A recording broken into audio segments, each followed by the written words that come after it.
Fala pessoal, tudo bem com vocês? Estamos com mais um conteúdo, mais uma notícia para vocês. E antes de qualquer coisa, já chega se inscrevendo no canal e deixando o like, vai estar ajudando muito a gente aí. Hoje estamos aqui com o Mago Verde, todos os a eles e sem enrolações, vamos com o vídeo. Tem informação na voz de João Victor Teófilo para a audiência da Auriverde, quando você vai deixando o seu like, sua participação e agora sempre bem informado. Pois não, João? Tenente-Coronel Mauro Cid afirmou que o ministro Alexandre de Moraes acredita que Jair Bolsonaro acabou com a vida dele e que, por isso, buscaria vingança. O relato do ex-ajudante de ordens da presidência, que virou delator na ação penal sobre golpe de Estado, foi direcionado a um advogado em uma mensagem privada no Instagram obtida pela coluna de Paulo Capelli do portal Metrópolis. Tem aí a imagem, você está vendo aí na tela? De acordo com Cid, Moraes desabafou com o comandante do Exército, o general Tomás Ribeiro Paiva, de quem o ministro do STF é próximo. Tomás, por sua vez, teria repassado a conversa que teve com o magistrado ao também general Lorena Cid, que é pai de Mauro Cid. Nessa mensagem de texto aí que você está vendo, um pouquinho bagunçada, né, mas dá para entender, aparece o seguinte, Cid escreve, abre aspas, a prisão do assessor Marcelo Câmara é uma vergonha. Você sabe que a prisão é para tentar mas ele, Alexandre de Moraes, não vai soltar tão cedo. Ele tem raiva e ódio. Ele acha que o PR Bolsonaro acabou com a vida dele. O comandante que conversou com ele passou para o meu pai. Fecha aspas. Isso é o que diz Mauro Cid, que você viu aí na tela. O delator disse que ele vai querer acabar com a vida do PR e do entorno. As mensagens foram trocadas com o advogado Edmundo Kuntz, que representa a Câmara na... Eduardo. Perdão, que representa ele, assessor de Bolsonaro. O Kuntz foi a um cartório e fez as atas notariais das mensagens que trocou com Mauro Cid, e o advogado anexou o conteúdo à ação penal na qual Bolsonaro e aliados são acusados de golpe de Estado. Essas informações, como eu disse, são de Paulo Capelli. Ele obteve aí essa mensagem de Mauro Cid, do portal Metrópolis. Pois é, a gente já está tratando disso já desde o início do programa. Chiquini também já tratou do assunto por aqui. E a gente, infelizmente, com quem a gente está tratando e do assunto que a gente está tratando, a gente vai tentando concatenar, juntar Lé com Cré, porque, primeiro que Constituição não existe mais. Não existe mais. Promulgaram alguma, eu estava dormindo, eu não vi. A última que eu vi ser promulgada no Brasil foi em 5 de outubro de 1988. Eu tinha recém completado 14 anos e me lembro do presidente da Câmara, Ulisses Guimarães, apresentando ao Brasil a Constituição Cidadã. Me lembro perfeitamente. Mas depois dessa promulgaram alguma outra, eu devia estar dormindo, não vi. Porque aquela que nós vimos ser promulgada em 88 não vale mais. Infelizmente. Código de Processo Penal, vale o quê hoje no Brasil? Estão descumprindo tudo, do tal do rito do processo legal, o devido processo legal, a liturgia do negócio. Acabou, isso acabou. Então fica difícil para a gente tentar estabelecer um caminho para o comentário, porque nesse caminho podem surgir aí desvios em função da conduta de quem faz o que bem entende no Brasil. Manda e desmanda, em todos os sentidos. Só que, João, eu também vou para um lado, que é o seguinte, o Bolsonaro destruiu a minha vida, Eu preciso, já que eu estou aqui concatenando, e no campo do achismo, ainda posso achar, entendo eu o seguinte, esse Bolsonaro acabou com a minha vida, também não pode ser, uma expectativa criada sobre a eleição do Geraldo Alckmin? Não sei, eu não sei. Amigo, eu preciso voltar num ponto. O Alckmin, vice-presidente do Brasil hoje, ele entregou o estado de São Paulo para o crime em 2006. Ok. Mas antecedendo isso, eu preciso voltar à Secretaria de Segurança Pública do Estado de São Paulo, lá no governo Montoro, lá no início de 1983, Montoro vence a eleição em 15 de novembro de 82 e toma posse, salvo engano, em 15 de março de 83. Quem assume a Secretaria de Segurança Pública do Estado de São Paulo, ali. Dá uma pesquisada aí. Veja, e a partir de então, personagens vão reescrevendo a história da segurança pública no Estado de São Paulo. Entregando o Estado de São Paulo para quem mesmo? Tem uma pesquisa aí da Globo falando sobre facção. E por que parece que eu estou misturando o assunto? E eu não estou. Eu vou tentar ser mais claro. Quando a gente chega em 2018, estava tudo pronto para o Alckmin ganhar, e chega um outsider, um cara que come por fora, come pelas beiradas, sem dinheiro, sem tempo de televisão, sem Globo para apoiar, e vence a eleição. Eu diria que 80% do meu tempo eu uso a Monday. Não, sem Globo para apoiar, e vence a eleição.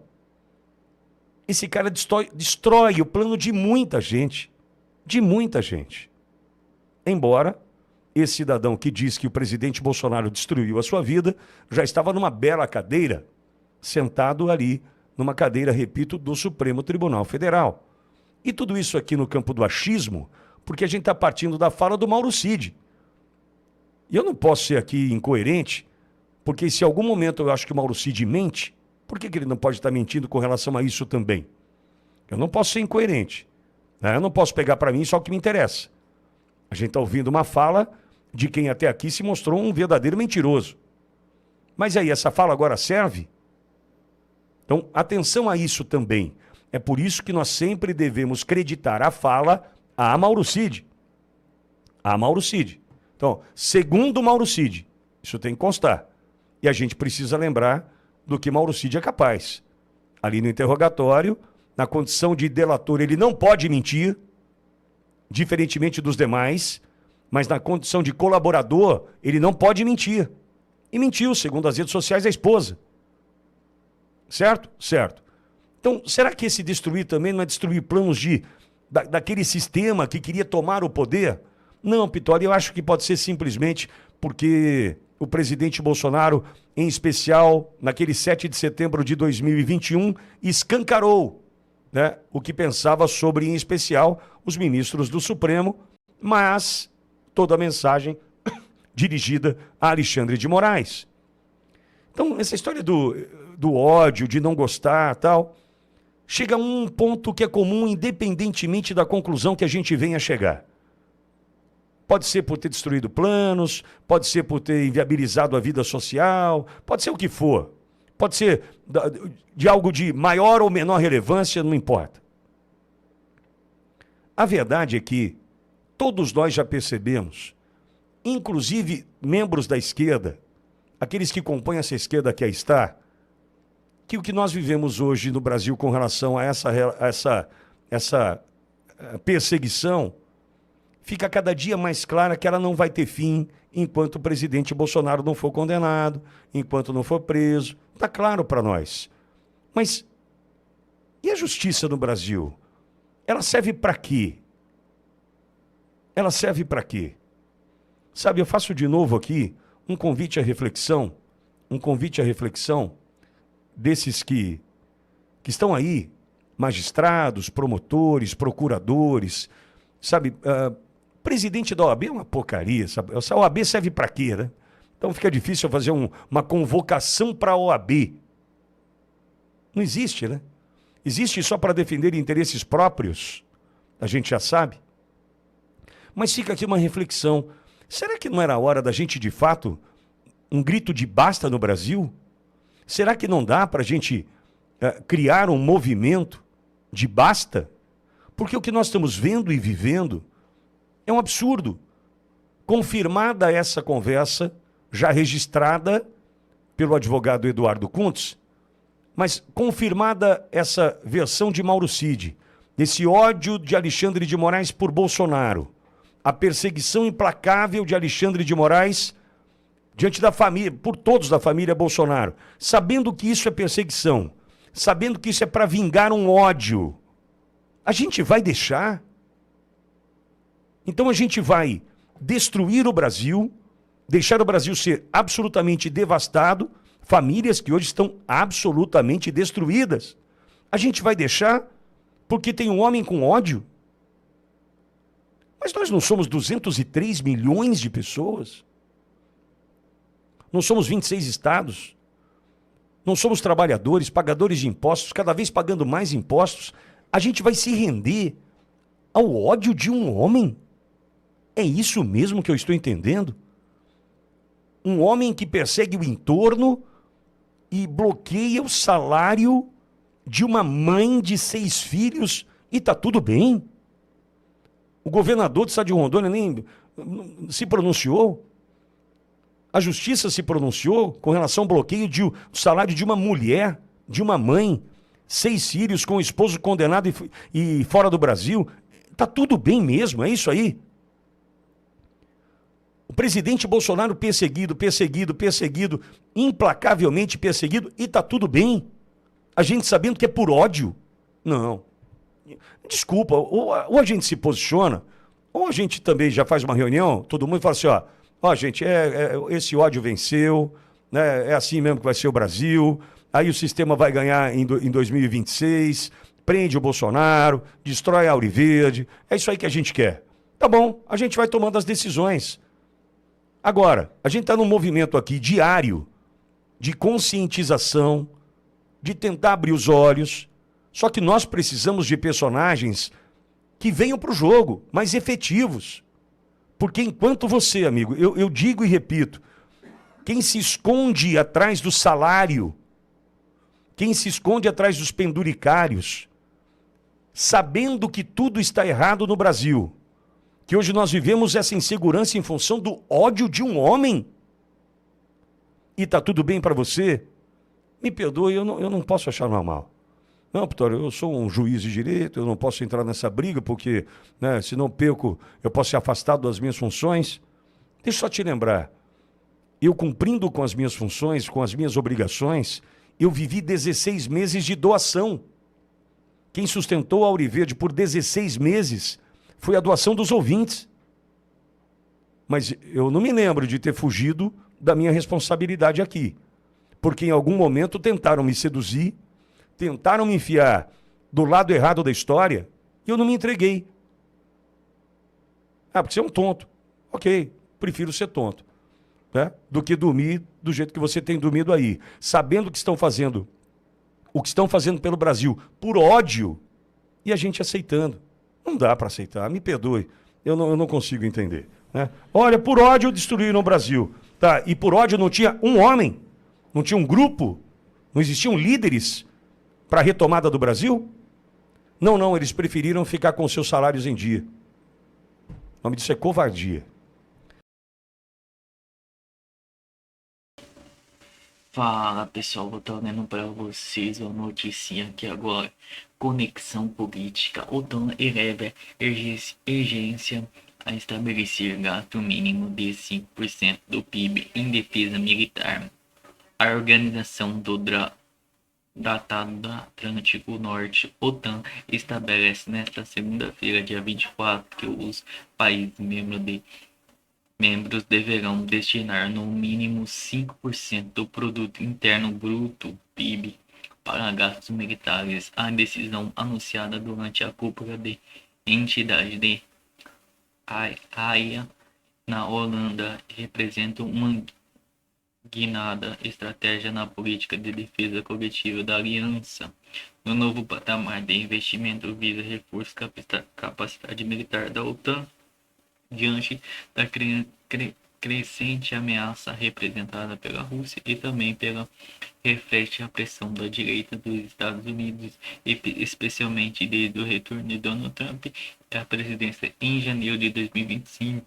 A decisão aplica o padrão atual de financiamento militar. O anúncio foi feito pelo secretário-geral da OTAN, Mark Rutte, logo no primeiro dia do encontro. Segundo ele, o plano representa um salto gigantesco em relação ao atual cenário, no qual a maioria dos 32 países membros investe entre 2 e 3,5% do PIB em defesa. Agora, a meta mínima será de 5%.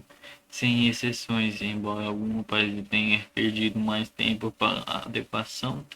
Putin destacou que essa relação fundamental para a aliança contra ganhar a guerra de produção militar contra a Rússia e alertou é impensável que o país com economia 10 vezes menor consiga nos superar em poder de fogo. Europa é chamada de abandonada a zona de conforto. A presidência da Comissão Europeia, Ursula von der Leyen, afirmou que a Europa finalmente despertou militarmente. Segundo ela, a mudança exige uma nova mentalidade dos líderes europeus precisando sair da zona de conforto, entrega tecnologia, indústria civil e defesa dentro e fora da Europa. Von der Leyen também alertou que a Rússia poderá testar compromissos da OTAN nos próximos 5 anos, o que torna urgente a adoção de novo modelo de dissuasão e fiscais até 2030. Investimento bilionário em foco em defesa aérea. Durante a cúpula ficou decidido que os países membros vão quintuplicar o investimento em defesa antiaérea em resposta aos ataques aéreos russos à Ucrânia. Apenas em 2025, mais de 35 bilhões de euros, aproximadamente 221 bilhões, serão destinados como ajuda militar à Ucrânia. A Alemanha, por exemplo, planeja aplicar seus orçamentos de defesa para 3,5% do PIB até 2029, acima dos atuais 12,4%, embora inicialmente tenha perdido flexibilidade, confirmou apoiar a nova meta. Já o primeiro-ministro da Noruega, Robert Fico, declarou que seu país manterá autonomia sobre o ritmo de implementação. A Rússia critica militarização desenfreada da OTAN. A reação do Kremlin foi imediata. Porta-voz da presidência da Rússia condenou a decisão da aliança, classificando-a como um movimento rumo militarização desenfreada para Moscou. A OTAN é uma organização voltada a confronto não e a paz. Enquanto isso, os líderes das alianças reforçam o discurso de dissuasão, de preparação estratégica caso a Rússia nos ataque. Hoje, nossa resposta será devastadora, afirmou Rutte, enfatizando que o novo plano é uma base histórica essencial para garantir o futuro da segurança europeu. Então é isso, pessoal. Não se esqueça de se inscrever no canal, deixa o like, comente aí de que cidade vocês estão nos assistindo e até a próxima. Valeu!